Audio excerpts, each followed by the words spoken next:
Audio on demand from Vision Christian Media. You're listening to Momentum, a show that helps men succeed in life. And as we delve into this week's topic, a reminder that some of the content may be of a sensitive nature. Now, here's your hosts, Tim and Des. Okay, so good to have you tuning in. Welcome once again to this week's Momentum. Tim and Des getting ready to launch into another show, and so good to have your company with us this week. Thanks so much for doing that. We are here for you, talking about all sorts of stuff that's relevant to you and hopefully giving you some tips and advice to do life that just a little bit better. Tim and Des with you, and let's bring in my good Irish friend. Des, how are you this week? Are you well? Yeah, I'm great. I don't like my accent, but people do love my accent. It's really interesting. While I'm talking, guys, don't forget our care line. If you're doing life on your own and you want a safe and confidential conversation, can I implore you to reach out to 1-800-000-MEN? Great number, easy to remember, 1-800-000-636, provided by our friends at Careline Connections. You can reach out 7 days a week, 8 a.m. to 11 p.m, 1-800-000-MEN, and also our new YouTube channel, so you can see us as well as hear us. Momentum for Men. Just search on YouTube. Yeah, fantastic. And if you can't remember any of that, just go to the website, momentumaustralia.org. Momentumaustralia.org. You'll see the Careline number and the link for the YouTube channel as well. And just other ways that we can help you, because let's be honest, we all need help in life in certain parts. And, if you're in a good season in life as well, then look for someone to reach out to and help as well. That's always a good thing to do. When it comes to living a life of serving and service to others, and this is what we're talking about this week, there really is no greater example than Jesus. He even said in the Gospels, for even the Son of Man did not come to be served, but to serve and to give his life as a ransom for many. Great verse. When it comes to the church, it's often said that 20% of the people do 80% of the work, meaning that 80% of the congregation aren't serving in their local church. So the question is, again, why do we find serving in church so difficult? How can we start living a life of service both inside and outside of the four walls of the church? Someone who knows a thing or two about congregations serving and also having a servant heart is Pastor Matt Prater from New Hope Church in Brisbane. And he joins us once again on this week's Momentum. Welcome back to the show, man. G'day, guys. Thanks for having me. I love the fact, Matt, that you're a Christian, but you're a pastor. So we're going to get both sides of the fence here from your own life, but then also you trying to get people into the serving space. So we'll come back to that. But I want to start off with a Google definition of serving, which I thought was quite interesting. It says, serving others with love and compassion requires us to look beyond our own needs and desires and put the needs of others first. It means being willing to give of our time, our resources, and ourselves to help those in need. It means being kind, patient, understanding with those who may be struggling or hurting. I just thought that was a really great definition. Yeah. It covers so many things when it comes to serving. Yeah, I love that. And, I truly believe every Christian should be serving somewhere, Yes. whether it be in their church or in a charity somewhere or, some kind of outreach that they can join in. We've all got spiritual gifts and we're all called to do something with the talents and the gifts that God's given us. One of the stories I love is, the story that Jesus told about the parable of the talents. Yes. Yeah. One guy was given 1 talent, one guy was given 2 talents, one guy was given 5 talents. The master went away, and when he came back, he wanted to see if they used them. Yeah. The guy with the 5 and the guy with the 2, they both doubled their investment. The master said, well done, good and faithful servant, enter into the joy of your Lord, and they used what they had. Yes. One had 5, one had 2. We don't all have 5. We're not all Tim Long, we're not all like Des, but however many we've got, we've just got to use them. Yeah, exactly. But the guy with the 1, he misunderstood the master. Yes. And he buried it. And I actually shared this at our soup kitchen at our church. We actually acted it out, and I said, the third guy, he buried his talent. And, talent is a financial term, so it was actually quite a lot of money, but he buried his talent. And I said to the guys at the soup kitchen, it says that the master said, go away to a place of weeping and gnashing of teeth.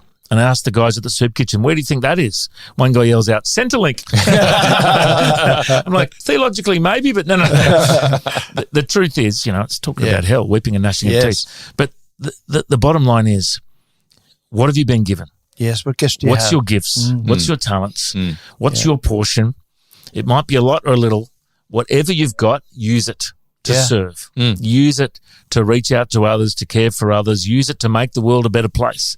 Yeah. I truly believe if every believer used their gifts and served, the church would be in revival. We'd see Australia come to Jesus. Jesus would come home. Everything would be fine, So let's find our gifts and use them. And it's a small thing too. Yeah. It's not, you don't have to do anything massive. Yeah. I mean, I'm reminded of one guy who goes to a church in Brisbane, and every Sunday he faithfully stands at the door.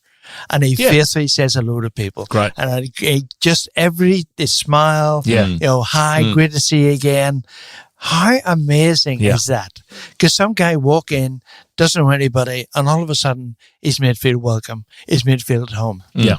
That's serving. I think the key thing is, Matt, and you said this, and I think we can all agree in this room, that finding your niche, finding your gift, because it's going to look a little different for all of us.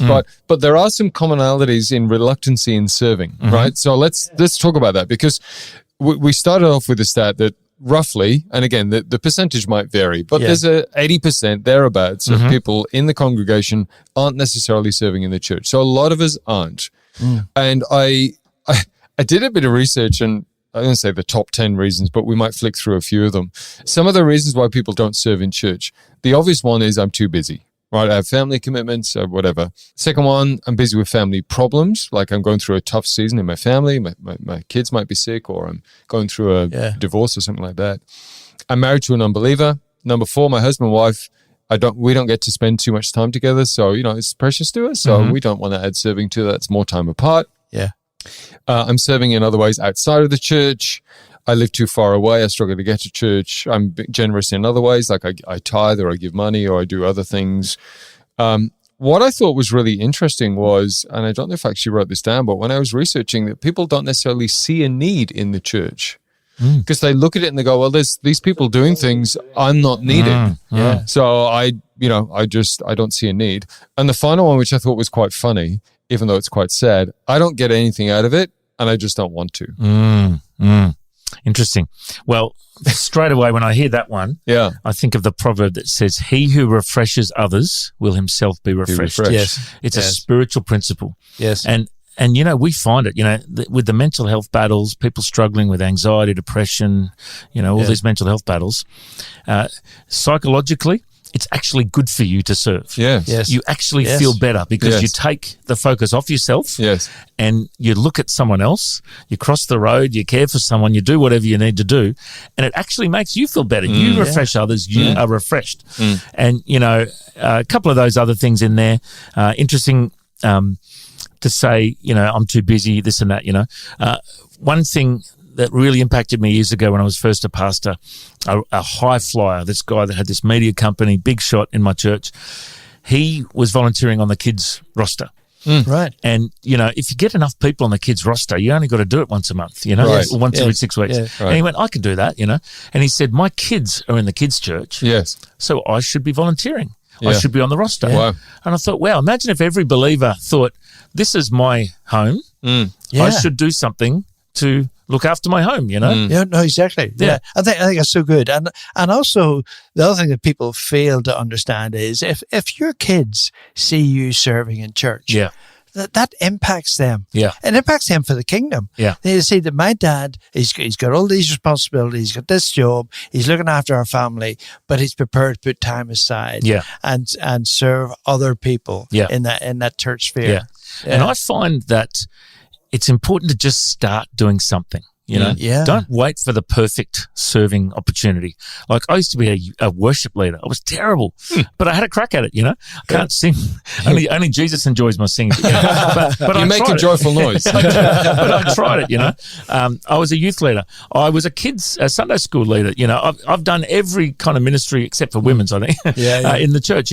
But you know what? I eventually worked my way into where is the like my Fridays outreach to the homeless. That's my favourite thing. I love Fridays more than Sundays, And I say to our church, we're raising up an army. We are not just here to play church. We're not just here to have people sitting on the pew. One of my favourite sayings is, comfort the afflicted and afflict the comfortable. Too many people are comfortable in church. Yeah, that's We're right. there for the show. We're not here to put on a show. We're here to raise up an army. What I say to everyone in our church, if you've just joined, chill for a bit, enjoy for a bit, get to know the DNA, Yeah. But you'll be expected to do something. So find your gifting. Yes. So actually at our website, at our New Hope Brisbane Church website, there's actually a spiritual gifts test. So we encourage people to do it. It takes about 10 minutes to fill it out.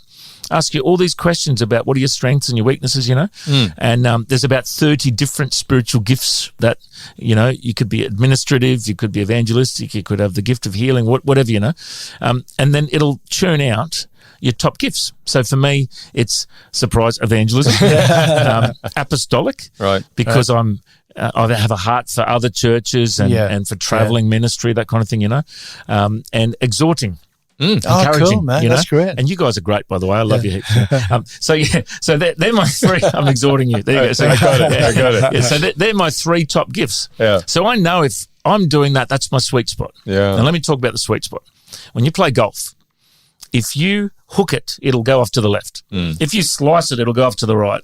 But if you hit it in the sweet spot, you'll do right a beautiful big drive right down the middle. Yeah.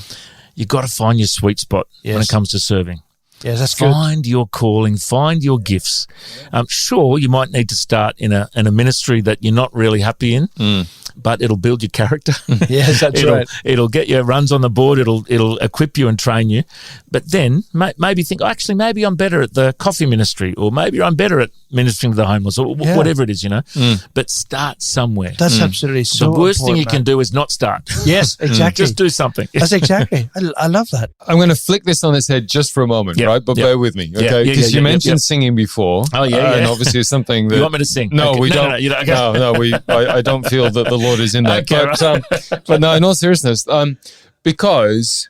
let's be honest, say I'm a great singer, as an example, right? And we have heard these stories, and we know the people that we won't mention, but I'm talking now about motive. Yeah. Right? So we all know somebody who perhaps is a great singer. Yeah. And they go, I can't wait. I'm joining this church because I'm waiting for an opportunity because I want to get on the platform I can show everybody my great gift. Yeah. Wow. Now that's serving in a different motive from a different place. Just speak into that for me. Now, and again, I'm not knocking people. No. But what I am saying is also, yes, serving is a great thing to do. Yeah. But we should be checking our motive. Yes. Yeah. Yes, with everything. Yeah. Well, it all comes back to the heart. Yes, it does. Where is your heart in it? Are you doing it so you can take a big selfie of yourself on the stage and go, look at me, I'm singing, Or are you doing it because you love the Lord and you want to glorify him? You know, it all comes back to the heart. Yeah. And we have a saying at New Hope that we do church as a team. Yeah. Everyone gets to play. Everyone has a part to play. Everyone has some spiritual gifts, And when we're given a gift, it's actually for the Lord, not for us. Yeah. It's not so we can become famous and, so that we can be a big shot and be puffed up, God opposes the proud but gives grace to the humble, it says in the book of James. Let's be humble with our gifts. Let's make sure that, Jesus said, he who wants to be the greatest must be the servant of all. Let's make sure that we are serving and washing people's feet. That's one of the last things Jesus did. He washed his disciples' feet. Yes. And he said, you go and do the same. So when we're serving, we're washing the feet of others. We're blessing people, we're honoring people, not doing it for ourselves. Yeah.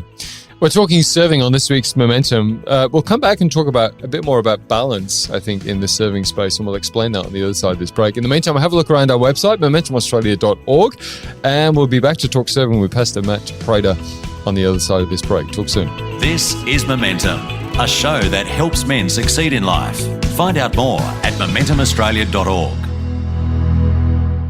If this program has highlighted something you'd like prayer for, we'd love to pray for you. Call 1-800-PRAY-FOR-ME. That's 1-800-772-936. It's a free call. Or text 0401 132 888.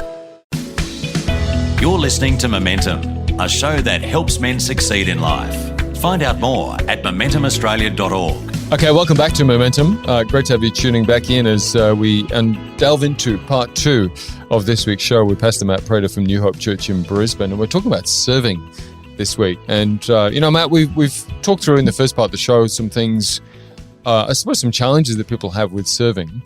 And it's interesting, isn't it, that there's always a flip side to some of that. And let's look at one of the flip sides now. And this is them finding a balance. because we've all acknowledged that serving is a good thing to do and we should probably all be doing more of it. But there are also people who throw themselves into serving 110% because they find it so fulfilling. And it's almost like the serving then can almost take on not a negative side, but it's like they almost do too much. Yeah. And then they end up burning out. And they're at every single thing. And I want to serve here and serve there. And in some ways, if you want to look at that a little deeper, it can come from a real, like, there's actually something missing in my life and I get it filled up by serving. And on the surface, it can look really good, but it's almost like a negative side of things. Speaking to that space, am I explaining that well? Do you understand what I'm saying? No, we challenge our leaders in our church to make sure there's balance in the ministry fulcrum. So sometimes, I might have a conference on at my church and some guest speakers coming and, there's a big event on, and you just got to be there. You just got to roll up your sleeves, so maybe the next week I might take a day or two off and work from home or take the wife and kids away, whatever, because the balance of the fulcrum was really full on last week. And I probably did way more hours than I should have, and because if I'm burnt out, I'm no good to anyone, No, that's right. So take a couple of days off the next week, chill out a bit, pace myself, because if you just keep going, at full pace all the time, you're no good to anyone. So you got to find what fills your tank. Like we love going away to the beach, as a family, or I love going to a movie or going swimming. Do some laps at the pool. Find something that fills your tank, so that you're giving out of overflow. You're not giving out of an empty tank, because it's like when your petrol's low in your car. If you don't fill up, you're going to run out soon. So you've got to keep that tank full. So there's a lot of people in the church world who, like you said, serve, and they serve a lot because there's probably not enough people in the team, or there's expectations by the senior pastors that they do more and do more and do more. And that's I guess a natural flow, maybe. How do you manage that in a church environment? How do you impose that balance? So we're very careful to say, so part of our New Hope DNA is doing church as a team. So Pastor Wayne Cadero, that started the New Hope movement, he had a burnout many years ago because he had a mega church of 15,000 and was exhausted, and he just collapsed on the road one day when he was going for a run, was just exhausted, physical, mental burnout, and he wrote this book called Dead Leader Running about, you can just keep going. And you would not believe the number of pastors that said that saved their life. That book, And so he taught about this principle of filling up your tank. And then so our other principle is that New Hope, it's not up to you to do everything. It's up to you to raise a team to do everything. So we need to raise up an army of people that will do the words and work of Jesus, and we need to be good recruiters, good delegators, good trainers of people. So like, just for example, we've got a coffee van, and part of our dream for the coffee van is to have good coffee in church. Hallelujah! But also to train up people to be baristas. And so the lady that runs it, she's got a couple of people from the homeless shelters that have come to Christ, and we're now training them to be baristas. Hopefully they'll get a job and, and they can serve at church on Sunday, A few other ladies from the church that are looking, didn't really fit in anywhere else, so they're helping there, and she's got a team. If she had to run that coffee van every Sunday, she wouldn't get to do anything else in the church, But she's got her team that does it, So it's all about that team culture. It's like on a basketball team. You can't just rely on Michael Jordan to get all the points, He's a great basketball player, but he needs to pass the ball. He needs to let the others have a go as well, because he'll be exhausted if he just does all the game by himself. We need to do it as a team. So let's be good delegators, be good recruiters, good trainers, and let's not think it's all got to rest on our shoulders. If you have that mentality, you'll never survive. It's a marathon, not a sprint. Do you, as a pastor, Matt, do you kind of also oversee people who perhaps don't have a good balance in that? Like, are you aware in your church to go, you know what, I've seen that person for the last 6 weeks running around like headless chicken. I might go and actually step in. If they can't put a boundary in, I'm actually going to put a boundary in for them. Is that part of pastoral care almost? Not in my church. They're all perfect in my church. Yeah. No, I see it occasionally, and I get like it occasionally as well. And I've got mentors who mentor me and are speaking into my life. Go, hey, Matt, just and I remember hearing a pastor once say it's like there's that comedy routine or a magician who spins plates. They put up a stick and they put a plate on, they spin it, and then they spin another one, and then they've got to keep spinning each one. And if they don't spin them, they'll fall. That's what it can be like in ministry. You're spinning all these plates, or you're juggling all these balls. I'm mixing my metaphors now. But once you just can't do it all yourself. So if I see someone who's spinning too many plates or juggling too many balls, I'll have a chat. I say, hey, who are you raising up? Who can you delegate that to? Who has those spiritual gifts that can fit in there too, because we want to find, it's like a jigsaw puzzle. We want to put the right people in. And that's one of my prayers as a pastor. How Jesus said, pray to the Lord of the harvest to send out workers in the harvest. My prayer is for workers in the harvest, but also for the right people in the right place. Absolutely. Like we've grown, we have about 16 staff now, right? Wow. And it's hard work. Working out who's meant to do what, And so we're trying to always find who is the right person to fit the right role. And have they got a team under them that they're raising up, Have they got a protege? So that if they want to go on holidays or if they're sick or whatever, they can handball to someone and say, hey, I'm tapping you in. It's your turn, We've all, So that's one of the best things we've done recently. We've got this leadership journey group in our church. 20 or 30 people, mainly young, but some older people as well. And we're mentoring them and training them. They've done their spiritual gifts test. We're training, and then we're giving them opportunities to share communion and offering on a service, or maybe preach on a Wednesday night service, or maybe lead or speak at a youth night or something, and we're just kicking them out of the nest to use their gifts, That's good. And I think we need that leadership pipeline in our churches to raise up the next generation. And it's true for pastors too. I mean, there'll be pastors listening to this and they're saying, hey, I'm at burnout. I do everything. I take responsibility for everything. And it's important, and we talk about momentum regularly, that those men need to have people alongside them, other pastors, but confidants who can look at them and help them do life well. Yeah. And again, I guess, Matt, I'm sure you have that in your case. Yeah, absolutely. And you look at the biblical examples. Moses raised up Joshua. Paul raised up Timothy. All through the scriptures. Jesus raised up the disciples. We've got to make sure that we're constantly raising up the next generation. I wouldn't be doing what I'm doing if it wasn't for a few faithful guys who took me under their wing in my 20s and said, Matt, I see your gifting, I see your calling. And they trained me, they challenged me, they rebuked me, they helped me when I went through my valley times and my Job times, and they believed in me. Yes. And I've still got guys that do that, praise God, But I've got to do that. Yes. I've got to raise up and release people into their areas to serve in as well. Yeah. We've been talking a lot about serving in church. Let's just pull out a bigger for a second. And I'm going to go to a quote from Mother Teresa. And she said, at the end of life, we will not be judged by how many diplomas we've received, how much money we have made, how many great things we've done. We will be judged by the words of Jesus in Matthew 25. I was hungry and you gave me something to eat. I was naked and you clothed me. I was homeless and you took me in. And I think aside from Jesus, Mother Teresa is a terrific example of living a life of service. So let's, Matt, finish on perhaps thinking, coming outside of the church, right? Just generically, we who, as Christians, have a faith, yes, we might serve in church. How do we serve outside of church? What sorts of things can we look for? Or even if we don't have a faith, just living a life that is, I think we went back to the initial example of putting others first. Yeah. Right? Putting others, it's simply that, looking for opportunities to put others first in our life.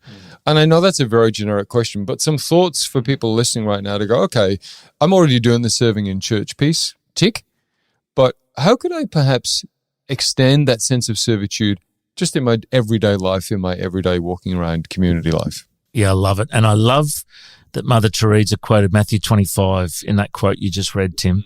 Who is the one that we need to stop for? Do they need clothes? Do they need food? Are they homeless? Do they need to be visited in prison? Whatever, What practical things can we do to show love to people? Imagine if all of us got this revelation that we should just stop for the one. Stop being so busy, rushing off to do our things. Stop for the one. And I've created space in my week that I'm not too busy pastoring, priesting, Leviting. I've made sure I've got time to stop for the one. So just think about, who do you know in your world that needs food, clothes, love, a visit? Stop for the one. Could be a nursing home near you. Could be a prison. You could go visit prison, Could be a homeless shelter. Who do you know? Could be a relative that's really struggling. Stop for them. Love them. Care for them. That's how we can make the world a better place. Yeah. We've been talking about serving with Pastor Matt Prater from New Hope Church in Brisbane. Matt, thanks for your time, and thanks for what you've ingested into Momentum. And of course, with your own show, History Makers, which is still ongoing as well.